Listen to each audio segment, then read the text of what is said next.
Before anything else, viewer discretion is crucial. What you're about to hear is not a dramatization. This is the raw, unfiltered federal courtroom testimony from the trial of Sean Diddy Combs, as transcribed by Inner City Press. No cameras, no broadcasts, just pages of transcripts, eyewitness sketches, and a truth too disturbing for headlines. So what really happened inside that silent, guarded courtroom? Whatever it was, it sent tremors through Hollywood's most unshakable elite. Because that day, Foxx took the stand, and this time, he wasn't performing. According to those in attendance, Foxx walked in with a weight you could feel from across the room. His hands were trembling, his voice fractured, and then something broke. Without warning, Foxx collapsed into sobs. His screams echoed through the room as he recounted a night that, to this day, he wishes he could erase. A night that began inside the mansion of a man he once called a friend, and ended in something else entirely. There are no videos, no audio. But the combination of leaked court notes, detailed illustrations, and first-hand whisperings draw a picture more haunting than any footage ever could. This wasn't the Jaime Foxx we thought we knew, the unstoppable entertainer, the charmer, the bulletproof celebrity. This was a man broken, and the room went cold as he began to speak. It wasn't just what he saw that night. It was everything around it. The silence, the cover, the machine built to protect it. For years, the world saw Jaime and Diddy as brothers in the spotlight, laughing at after-parties, toasting champagne, sharing stages and private jets. But the image, Foxx now says, was nothing more than that, an image. An illusion that cracked the night he agreed to stay over at Diddy's now infamous mansion.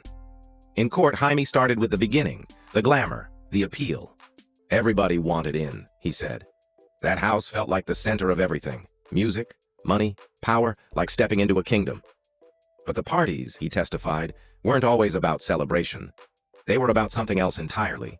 That night, Jaime said he was led to a part of the house he'd never seen before. A private wing. The drinks were flowing. The vibe had shifted. I started noticing faces I didn't know, he said quietly. They weren't artists.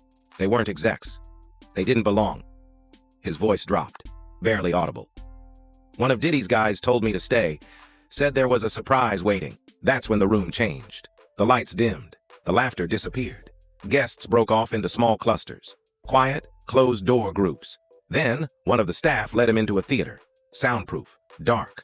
Something was already queued up on. The screen. I didn't get it, Jaime whispered.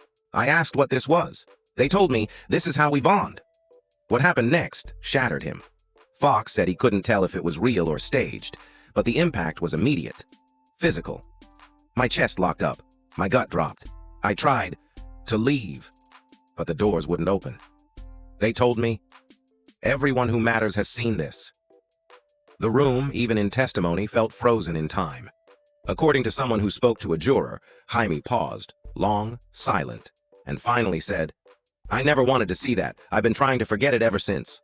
The judge, calm but clearly shaken, called a brief recess. Just 5 minutes. Enough time, maybe, for Jaime Foxx to collect what was left of his composure. When he returned to the stand, his hands were trembling. His eyes, bloodshot, hollow, told their own story. The courtroom settled into a heavy silence, and then he kept going. What followed, as one reporter later wrote, was not just testimony. It was a quiet detonation, exposing what many have whispered about for years, the machinery behind Hollywood's power and what it takes to keep that machine running. When I tried to leave that night, Jaime said, someone handed me a drink, said it would help calm my nerves. He didn't touch it. I told them I just needed to leave. He remembers looking into Diddy's face, blank, cold, like he knew. Like that moment, Jaime's panic, his fear, was expected. But the pain of that night wasn't what hit the courtroom the hardest. It was what came next. According to Foxx, the real trauma unfolded in the weeks and months that followed. The phone calls, soft voices, vague messages. They weren't threats, he said. Just reminders, telling me to stay close, be smart. Then came the offer, a check, 7 figures, folded neatly inside an NDA he didn't sign. And that, he says, was when the tide turned. Suddenly, the offers dried up, projects stalled, deals disappeared, calls from producers' friends stopped coming altogether. It was quiet, Jaime said, but it was real. I felt it. I knew exactly why it was happening. He described it like a slow erasure, not just of opportunities, but of presence. I've seen it before, he told the court. Careers just vanish. Not dead. Just gone. Then came the part that froze the room. Foxx testified that over the years, other celebrities had opened up to him, whispered their own stories, different nights, same house. You think I'm the only one? He asked. I'm not brave, I'm just done. He named names, 3 of them. The transcript blacked them out, but reports point to a Grammy-winning rapper, a late-night icon, and an actress known more for activism than scandal. We all wear the same mask, Foxx said quietly. The smiles, the suits, the shades. Then, after a long pause, he added, but some things you don't ever unsee. The energy inside the courtroom shifted, darker, heavier, as Jaime Foxx leaned in. This wasn't just about what he saw that night. It was about what he uncovered after. Something colder, deeper, more orchestrated than he ever thought possible. The night at Diddy's mansion, disturbing as it was, turned out to be only the surface. What he found next pulled him into a world far more sinister. Foxx spoke with a quiet intensity. Gone was the emotion of his earlier breakdown. Now, his tone turned measured, calculated, as if he was piecing together a crime scene in real time. This wasn't just some bizarre party, he began. It was structure, leverage, blackmail. Then came the most chilling claim yet, the existence of what he called a hidden archive. Not a rumor, not hearsay. An alleged vault of digital footage, tucked away on an encrypted server inside Diddy's private estate. Foxx admitted he hadn't seen the room with his own eyes. But according to him, multiple insiders had. A former house manager, 2 security personnel, all of whom, he said, had since vanished from the public eye. They described a control room, monitors everywhere, shelves of hard drives, lockboxes only a select few could access. They kept everything, Jaime said, letting the silence stretch. Not party clips. Not highlights from lavish nights. Blackmail, hidden cameras, bedrooms, bathrooms, hallways. People didn't know they were being watched, he said. You'd think it was just a party, but the cameras were always rolling. This wasn't about trophies. It wasn't nostalgia. It was a weapon. Footage of celebrities, executives, politicians, athletes. In moments they would never want the world to see. Many, Foxx said, didn't even realize they'd been recorded. Some were drunk, others in compromising, not even disturbing, situations. A few, he claimed, were engaged in acts that raised serious questions of consent. It wasn't just about seeing, he added. It was about owning people, making sure they stayed quiet. Control, not by force but by fear. Then he shared a moment that haunted him. Months after the night at the mansion, a package arrived at his production office. No sender, just his name scrawled in black marker. Inside, a flash drive. He plugged it in. What played was distorted, grainy footage. From the mansion's theater room, a single angle, no audio, just him, his face, watching something on the screen that night. He hadn't known he was being filmed. The final frame? A black screen with 2 chilling words, just remember. Jaime said he sat there, frozen, for over an hour. He didn't sleep that night. I knew what it was, he testified. A warning, telling me, we see you, and we own your silence. And in that moment, he stayed silent. I didn't know who to trust, he admitted. I didn't know how far it went. Over time, whenever headlines broke, a scandal, an accusation, or a star suddenly backing away from Hollywood, he'd ask himself, were they filmed too? Foxx claimed the archive had been used like a weapon, not once, but repeatedly. Lawsuits buried, accusers silenced, people pressured into endorsements, fake friendships, or public support, all out of fear. Some of the folks you see out there defending him, he said, they're not doing it because they believe in him. He paused. They're doing it because they're afraid. Then came the moment the courtroom could barely process. Foxx described a late-night phone call he once received. A woman, a well-known actress. He didn't name her, but called her America's sweetheart. She was in tears. She'd gotten a video of herself, unconscious, someone hovering over her, a stranger. She had no memory, no context, just fear. She kept asking me, did something happen? Will anyone believe me? Jaime said, and I didn't know what to say. At that point, the judge intervened. Concerned for Foxx's emotional state, he called for a pause. Foxx stepped down for a short break. But before he left the stand, he turned back with one last statement. They don't just collect secrets, he said. They engineer silence. A cage, built from your worst moments. And they hold the only key. By then, The courtroom had transformed. This was no longer about one man's crimes or a rogue celebrity. This was something else. A system. Quiet, powerful, deliberate. Rooted not in business but in control. Foxx's testimony made one thing terrifyingly clear. If the allegations were true, Diddy's empire wasn't built on music or talent. It was built on secrets. The kind that don't just end careers, the kind that end lives. When court resumed, the mood was tense. Foxx stepped back onto the witness stand, visibly rattled, but with a new kind of resolve in his eyes. Then he said something that brought the entire room to a standstill. He described what happened just weeks after that flash drive arrived. He'd been outside a restaurant in Los Angeles grabbing lunch like any other day, until two men approached. Suits, earpieces, the kind of look you'd associate with security. They didn't say who they were, didn't flash badges, didn't explain. One of them simply held out a phone. "He wants to talk," the man said. Foxx took the phone, and on the line was Diddy. Calm, smooth, like nothing was out of place. He didn't shout, didn't threaten, but the message, it chilled Jaime to the bone. "I hope you're not thinking about saying something you'll regret, my man," Diddy said. "Legacy's a delicate thing, Jaime. You're a legend. Don't throw that away over something that was never your business." It wasn't what he said, it was how he said it. Controlled, casual, but laced with something darker.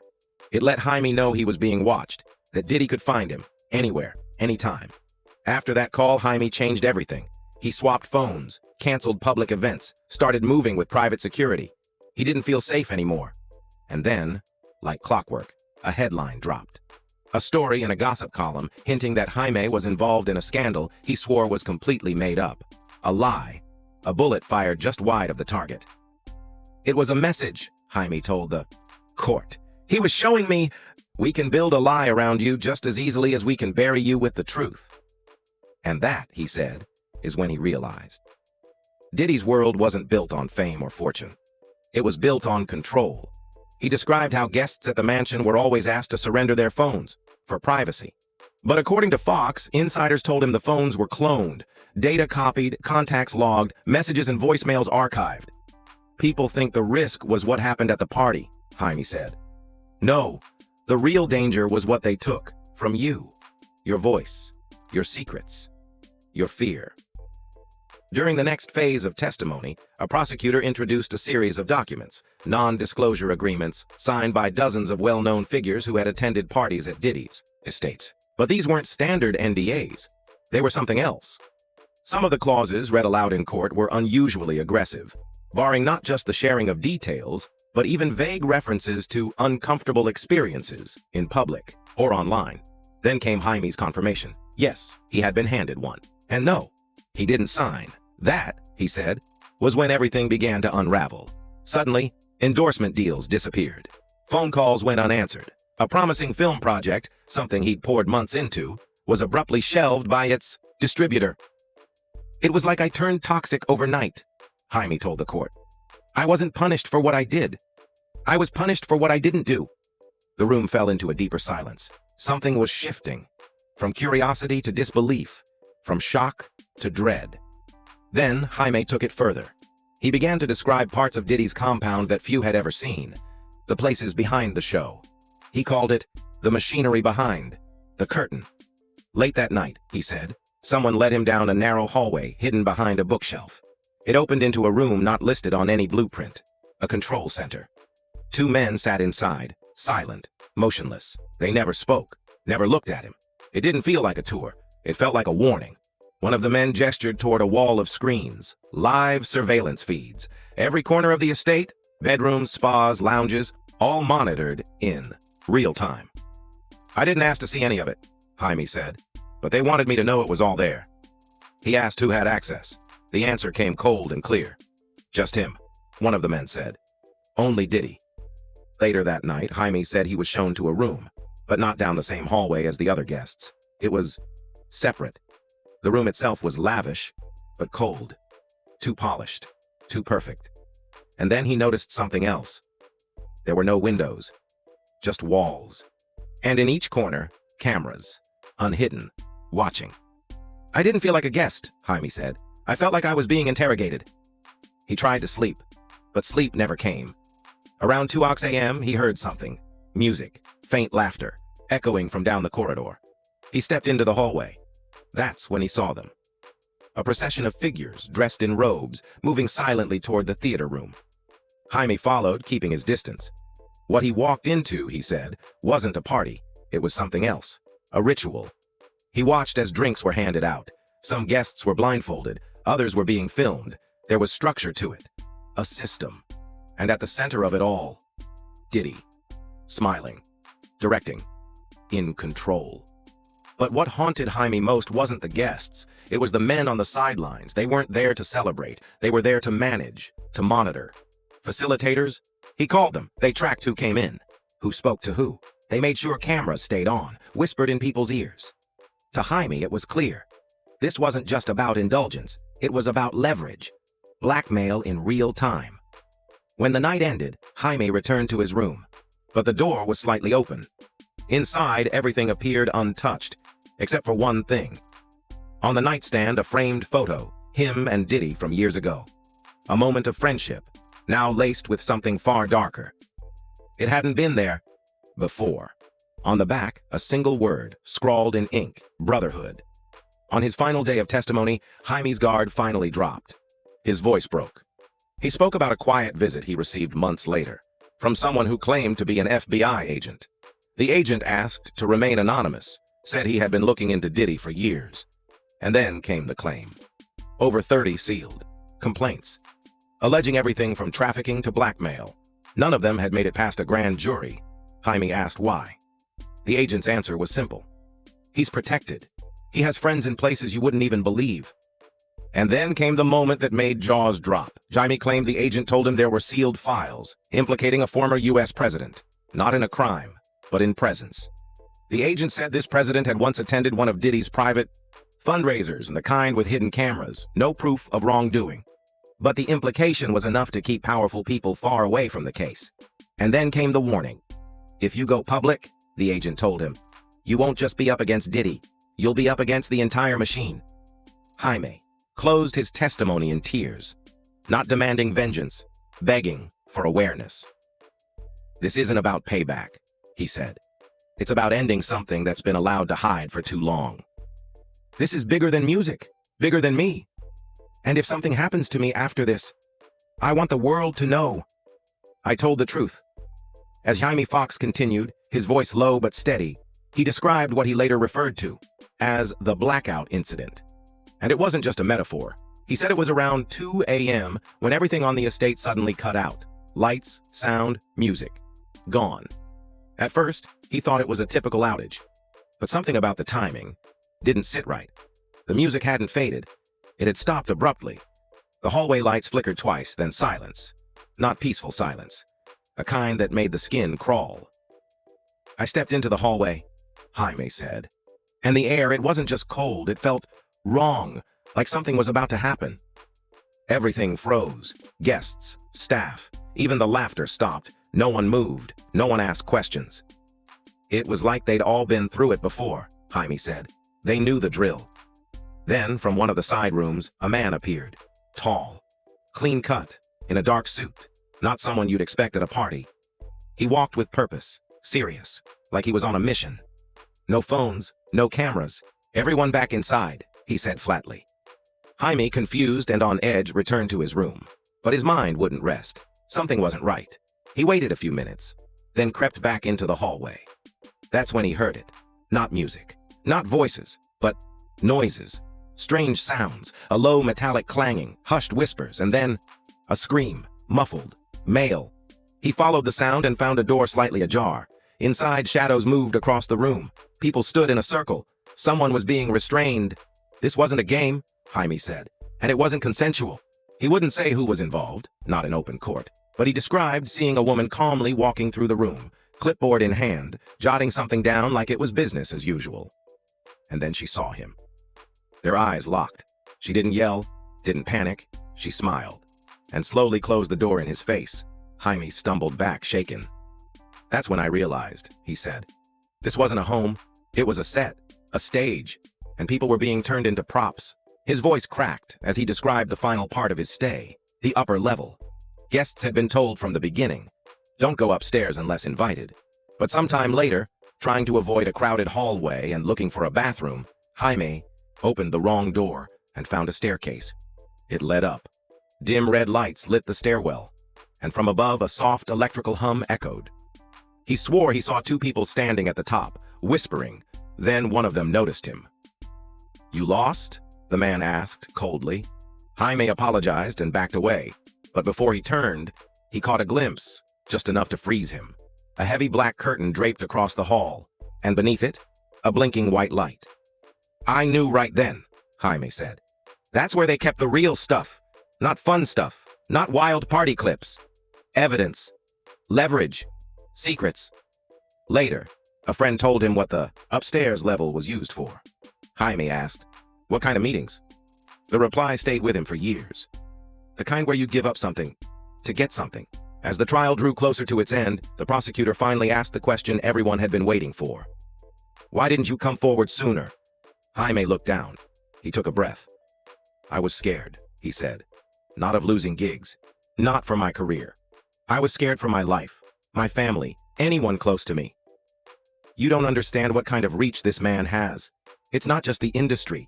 It's silence. It's erasure. He doesn't have to kill you. He just makes you disappear. From relevance, from protection, from everything. He recalled incident after incident. People who tried to speak out and were met with lawsuits, firings, surveillance, or sudden vanishing from their professions. "You don't get a warning," Jaime said. "You just get erased." But then, the stories started adding up.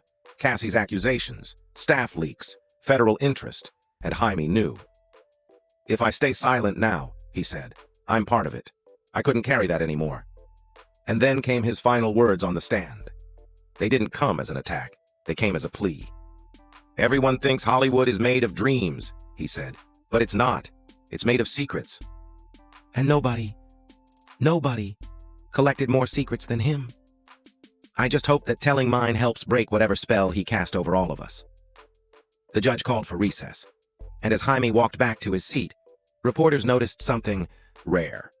Even jurors, hardened from weeks of testimony, wiped away tears. The silence that followed. It wasn't courtroom protocol. It was the sound of something shattering, of truth forcing its way into a place where lies had lived far too long.